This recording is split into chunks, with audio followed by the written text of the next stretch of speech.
Hello, everyone. It's Charlene Lee, and I have a special guest here today. Please welcome Sami Hassaneh from AARP, where he leads digital strategy. Sami, thank you so much for joining us this morning. Well, it's a pleasure to be with you, and thank you for the opportunity to be with you and all your guests. Yes.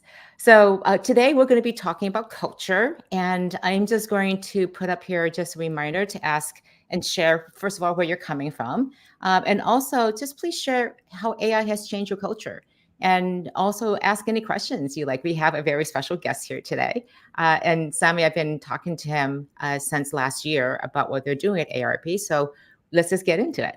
Sounds good. So yeah. So, Sami, just give a quick overview of what you do at AARP and what are you doing with generative AI?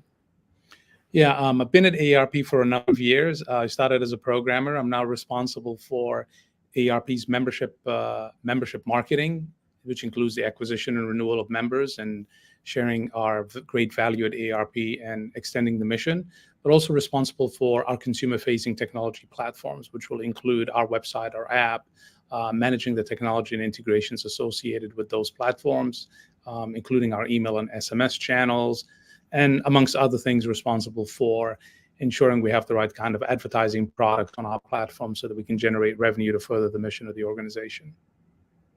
Great.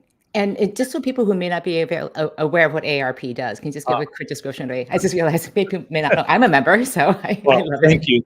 Thank you for being a member. And for those folks on the stream, if you're a member, please reach out at any time. I'm happy to help make sure you get the most value out of your membership. So AARP is an organization with a mission to help people of all ages, but mainly people 50 plus, choose how they live as their age, right?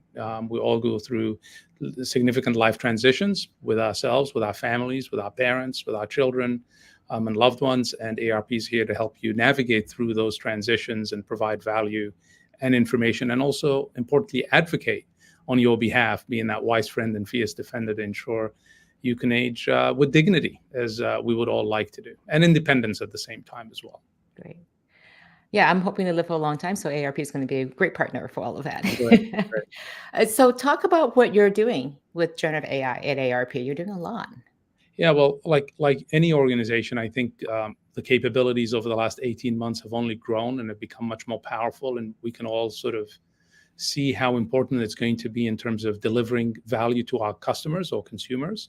The natural interface capabilities, the multimodal capabilities that we're now seeing come to the market and become accessible and more deployable are compelling for all of us. And I think it's really important that to serve the mission of our organization is to look at the best way to deliver our value to our consumers.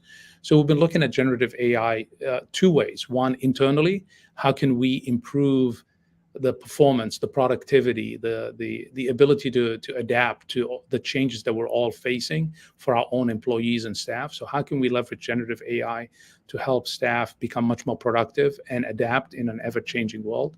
But also we're looking at it in terms of how can we deploy it in ways to serve our customers. Search is fine, search is great. You can read an article, you can receive an email from us, but being able to have a conversation with the best of AARP, with all the knowledge that we have and all the value that we can bring in a much more dynamic way, and doing that, whether it's a text box, whether it's through voice, or whether through video, I think would be very compelling for us to fulfill the mission and really demonstrate that wise friend, fierce defender kind of mindset that we have at AARP. So those are the sort of broad areas that we're looking at generative AI. And I can give you some examples. I think with the technology adoption and changes to our processes, everybody wants documentation, everybody wants training. But at the end of that, everybody wants support. And we've been able to deploy some Gen AI capabilities to really help our staff better understand the changes in their roles and their jobs, and help them adapt and adopt the new capabilities that we're building out without having to spend a significant amount of time of technical resources or training in class, but more on-the-job training using Gen AI capabilities. And how many people have received training at AARP? Well, first, training on AI or Gen AI policy, everybody. from the board on down, everybody's received some level of training to better understand what our Gen AI policy is, what the do's and don'ts are. Human in the loop is a big part of what our policy is, and will continue to be the case for the foreseeable future. So everybody in the organization has received some level of Gen AI training. We've also held what I would call like little sort of get-togethers, little training sessions where we have a certain problem that we're working on or an idea, and then here's a set of Gen AI tools. Let's see how much damage you can do and what kind of ideas can you come up with, what kind of learning. So really open the eyes of the staff in terms of what the possibilities are. But also we've opened it up so that you can put in requests to use Gen AI capabilities in your day-to-day work and get those approved, and do that in the right way, one that protects the confidentiality and the privacy of our members, as well as the proprietary information that we have at AARP. So I think we've been thoughtful, I would say. So we're all learning, we're all trying to catch up, but I think we've been thoughtful about the approach. Yeah, and how has the training helped people understand how AI is more than just a technology? Because when you change the way people do their jobs, you're also changing the way culture is, because culture is just how people get work done. So what's been the impact of the training and, frankly, the use of AI in your culture? Yeah, I think it's easy to say, well, we want you to be curious. We want you to, go see what these tools can do. We want you to experiment, but actually embedding that into our day-to-day work, pushing our staff to kind of consider these kinds of opportunities, has really worked well for our culture. And now it's actually the other way around. Those of us who are somewhat gatekeepers in terms of approving these use cases are flooded with requests. Can I use Gen AI tool X to do Y? And we have a significant amount of, I won't say significant, but a good amount of information that you have to provide to get your use case approved in terms of, well, what do you think this will do? What is the upside? And team members are really doing a great job in terms of articulating what the value add or what the return on that kind of investment from their time and perspective, the learnings. And some team members are having office hours where they all get together doing it themselves.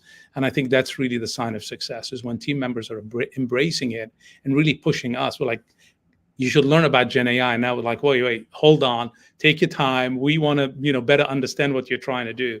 So I think it's been terrific in terms of team members feeling empowered in the right kind of environment to really experiment, and knowing where the parameters are in terms of protecting the organization, protecting our members, and ensuring that we're doing the right thing. So those are some examples of things that we've been doing and what I'm seeing. I love that, because the fact that you gave everyone training, I like to say there's like a Formula One race car driver. In order to go fast, you have to have good brakes. You have Right. to have good guardrails. And so how many submissions have there been for it sounds like you're crowdsourcing ways to use generative AI in the organization. And so it's a top down, also a bottom up. How many? Hundreds of use cases. I think we've approved over 75% of them. They've gotten better over time. And I said, team members sharing with each other, like, I use this tool, it worked better for me in these situations.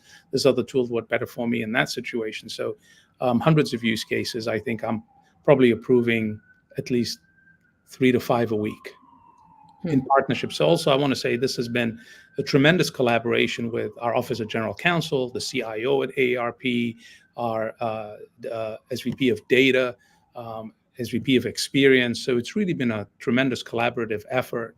Our policy group has been involved as well, our HR team.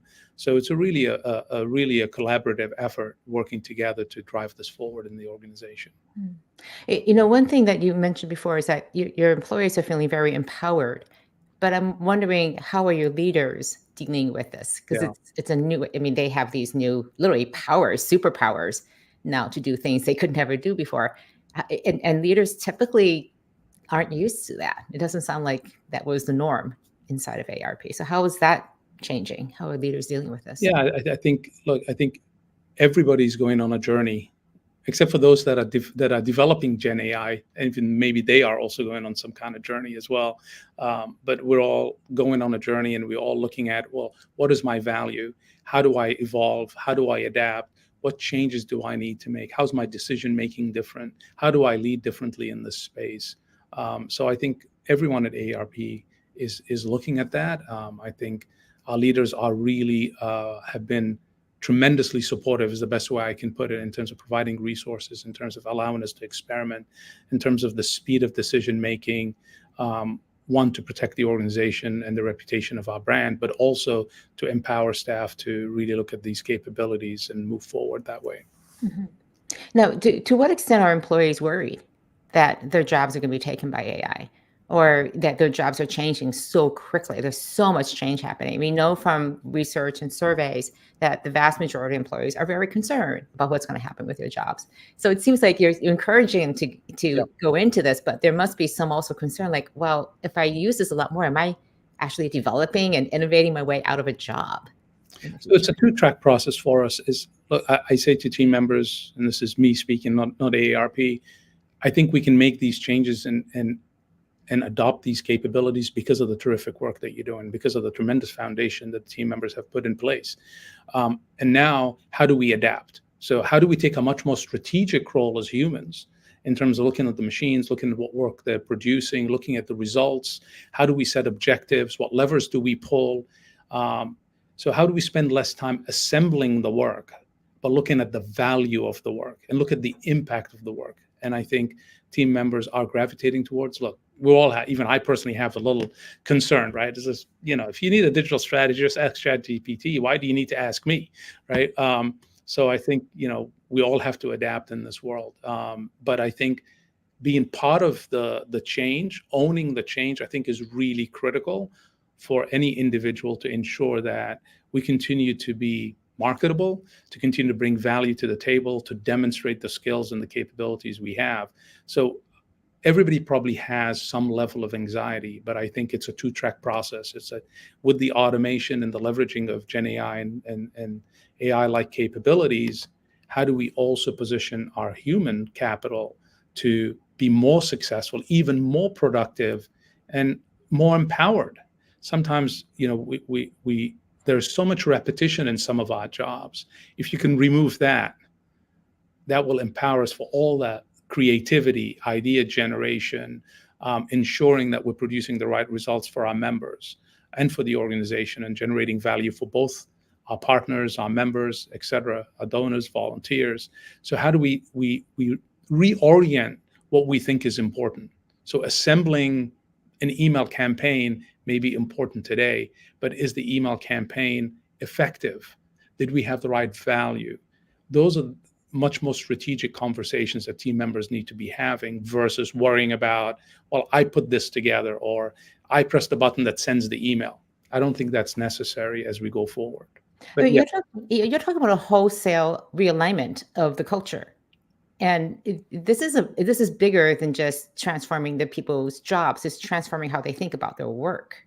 yeah. I mean, I speak from my own personal experiences. I think it is, we're all, as these capabilities come online, we are going to have to seriously think about reinventing, how we do our work and how we deliver value to organizations. This is not an ARP position, but just my position on it, that I think we need to adapt. We need to look at these capabilities, the efficiencies that you could bring. I mean, we've been automating for years, right? We've been automating certain things. We use tool sets, we use platforms, we move to AWS, or we use Adobe or Salesforce because it's much more effective, it's faster. So I think that clock is just going to get faster. And I think for us to remain competitive and for us to deliver on the objectives of our organizations, we're going to have to move faster. We're going to have to adapt faster as these new capabilities come to market. So yes, I think a reorientation of the culture. It's not a flip a switch, but I think over time it's always going to be on a continuum. It's always going to be a journey. So I think culture. We say digital transformation is a journey, not a destination. I think culture is a journey, not a destination. But I think digital transformation is all about culture and having the right mindset to continuously optimize, evolve, automate, and deliver value. Mm. Mindsets are really hard to change. It's one thing to push a button and install a technology. It's a very different thing to change mindsets. So I want to dig into this a little better. How are you changing the mindsets of people? I mean, it's slow, it's tedious, it's almost done person by person. How are you thinking about Yeah. It's just a big change, basically. How do you help people go through this change and change management? If I will give you some things that we've done, but I don't want anybody to think like we have the answers. This is always a sort of a dynamic, constant challenge that we're all living with. But some of the things that we did, we trained, well, on my team, we trained a good number of team members on change management. Mm. And it's not about, oh, here's a change management tool or here's a change management consultant. It was more, how do you think about change? How do you think about other stakeholders? How do you think about who's involved? Having common language, so that everybody feels like we're in this together. We're all going through changes and we have some common tools and language to think about these changes. But also we created roles like adoption leads. It's one thing to build technology, it's one thing to automate, it's another for business units to use them.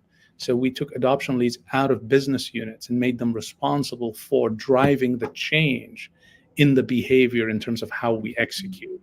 So ownership of these changes being in the hands of the team members who actually have to change is really critical. They need to feel like they're part of the change, not the change is happening to them. And I think those are some of the things that we've tried to deploy, but also creating a culture of allowing team members to speak their mind and having debate. And I think people who work with me know I like a good argument, but also creating an accountability culture. So having those two things work together, where you have a culture where people can actually speak their mind. And that's not easy to create. And that's something that I'm continuously working on and I could do a lot better at. But also creating a culture at the same time where we have a level of accountability. Do we do what we say within reason, right? We're not all perfect, but within reason, do we do what we say? Closing that gap between what we say we want to do and what we actually do. Because ultimately what we do is what impacts the lives of our members and helps us deliver on the mission of the organization. Mm-hmm. So I think those are some of the things that we've tried to do. With some success, but there's plenty to do and plenty for me to learn in terms of how to create that kind of psychologically safe culture while creating a culture of accountability. And mm-hmm. I don't see those two things as in conflict, but I think you really need both to be successful. Interesting. So psychological safety to speak your mind, but also the accountability that if you're going to do something, if you say you're going to do something, then make sure you follow through, because that's a point of credibility then. Right. And also if we say we're going to do something together, even if I don't agree with it, once we've made a decision, it's like we have to commit, disagree, but commit, and let's get the job done. Yeah. I want to go back and talk about the adoption leads, because I'm very curious about that. Can you give an example of what that looks like? So if you're changing how a marketing business unit functions and you're automating certain things for them, building it and then handing it to them, you're just going to get a bunch of resistance. You don't understand how I do my job. This doesn't produce the results. This undermines all the years of optimization that I have put in. This is how it should work. So including the team members who are actually going to be using these capabilities or overseeing these capabilities in the design, in the development, in advocating and evangelizing to their other colleagues about why this change actually makes a difference, and how some sacred cows may have to be, dealt with. Well, that's how we always did it. Well, we're not going to do it that way. There is something to defend against, which is you can automate your current processes, but is that the best thing to do? So are you taking your baggage and just making it much more automated, or are you actually taking a leap forward in terms of how you execute? And I think having folks from the business be part of the solution, be part of the rollout, and dealing with the change management aspects from the moment you decide you want to do something, not after it's ready. Some of the mistakes I've made in the past is like, well, we built it to spec. Why don't you use it? And it's like, well, you've been working on it for 6 months, but I haven't been thinking about it for 6 months. And now you want me to stop what I'm doing and then pivot and start working in a different way. So bringing the whole team across the life cycle of the engineering process, if you like, or the adoption process, allows people to deal with all the challenges, all the fears, it won't work, this isn't right, and allow them to be part of the solution, I think is really critical. And adoption leads have helped us address that issue. Yeah. So I have a quick point here that you mentioned here, and that is, this is not happening to them, it's happening with them. It sounds like it's a very different approach, I think, to most when you think about the technology. It's being developed very organically, and I'm wondering, how do you feel sometimes that this is taking too long, or is this the way it has to be? I mean, how do you think about this push pull? Like, we got to go do this now to deliver value to our members, and at the same time, these are people. These are real concerns that they have. How do you deal with Guilty, that? guilty, yes, guilty.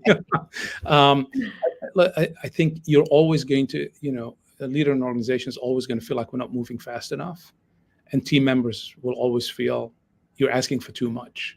And I try to moderate that. Try to listen. I could listen more. Definitely could listen more on that issue. But I think also, I think you got to, aim big, miss small. If you aim for, if you want to go 100 yards and that's your aim, and you end up with 60, then you feel good. You get another shot at it. But if you aim for 20 yards and you make 5, you're not going to feel like you made progress. So it's finding that right balance between those two things, right?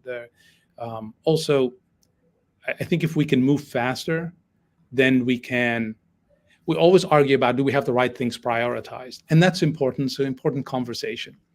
But if you have 100 things and it's going to take you 2 years to do those 100 things, reshuffling them, you're still going to take you 2 years. But if you could move faster, if you can execute faster, if you can focus, maybe you can do those things in 6 to 8 months. But it does require, in the short term, some pain to actually get to a better place so that you can move faster. That balance between, are we going too fast or we're not going fast enough? That's always a conversation that we're having. And some days I'm the one saying, okay, we gotta slow it down maybe, but most of the days I'm being told you're going too fast. Yeah. I'm guilty. There's a bunch of comments here. I'm going to try to summarize some of them because there are quite a few. Right. There's just overall concern still about how AI is just going to decimate humanity. So, again, I think those fears are very true. And you hear the headlines of AI is not being, people like OpenAI not being responsible for it. It's competitive. And it sounds like you're really trying to balance how it's being used. And instead of using it mindlessly, you're really thinking about it. And I thought this comment in particular was quite helpful. And see if I can get it up here. From Tom, and it sounds like he's in Africa actually, and his communications. And he says, most people just generate things without thinking about what they're trying to achieve and how it should be achieved. I appreciate people can add a little thought to how they use it without being lazy. And you talked about this a little bit, how you want people to be really thoughtful about it. Can you give a little more detail about how do you ensure that and again, at scale? It's one thing to do it with one person, but how do you do that across an organization? Right. I think what is important, I think there's been some, the media always picks up on things when things go wrong, right? So there was the lawyer who submitted the brief that had all the cases and references that didn't actually exist, that were all made up. Well, was that a Gen AI problem? And it goes back to the lazy comment, right? So no, that was just laziness, right? That was, I can get Gen AI to do my job for me and then pass that off as my work and think it's going to be okay. Well, I don't think it works that way. I think that's why I mentioned the human in the loop, right? You are still responsible for your work product. So you can't be, you could use it to accelerate the work, but ultimately you are still responsible for the quality of the work. So I think that is a really important concept that I would recommend that organizations continue to hold people accountable for the quality of their work. We can automate things, but ultimately the value we bring to the table is our responsibility. And I think we need to be held accountable for that and not point fingers at, if I send the wrong email out, I don't blame Outlook. I mean, I still type the email, but Microsoft may have delivered that email on my behalf, but I'm still responsible for the contents of that email. Now, I could use Copilot to write that email and send it out, but I'm still responsible for the contents of that email. So I think we need to be thoughtful. Are we using these tools to deliver value, both at the personal level and at an enterprise level, as well as at a customer consumer level, right? Or a partner level. So whoever the stakeholders are, it's just like we wouldn't go back to using fax machines, right? But that doesn't mean using Gen AI or predictive AI capabilities should we should be let off the hook in terms of the quality and the value that we bring and deliver. Good. And we're coming up to against the time here, and I know that the many people who are watching this are grappling themselves with the cultural implications of generative AI. So, what advice would you give to them based on their experience at ARP so far? Look, I think the best advice I can give people is it's a people challenge. You have to, all your technical skills in the world aren't going to help you get out of this or make progress here. You're going to have to work with people, help people, listen. I could do listening a lot better than I do today, and I need to do more of that. Understand the challenges, but also understand the work that they do. I think it's really important if you're trying to transform your culture or transform how team members do their work. It is helpful for you for them to believe that you understand their value, what they bring to the table, and how they do their work. So it's always dispiriting when somebody wants to change how you do your job, but they don't understand how you do your job or what value you bring. So I think we're all going to be in the people business for a while. The more automation and technology there is, the more people business we're going to have to be in. That's a really good point. And people forget about this, is that even if you automate the jobs, you still need people in the process someplace, as you said before, human in the loop. So it's defining what that looks like. And it's probably going to look very different than what we do today. Correct. Yeah. And any last words, especially about thinking about how leadership itself is changing? I mean, how are you thinking about your leadership approach?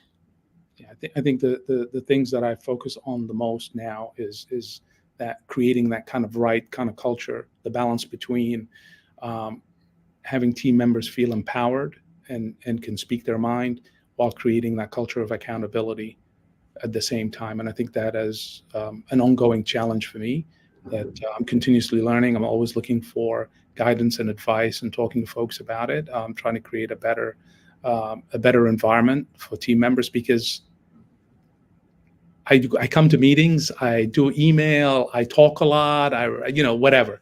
But the work actually gets done by team members, and I need to keep that top of mind, that our success or my success is dependent on the team, and for me to lead and remove obstacles for them, and empower them to do their best work. And hopefully that's all ahead of us.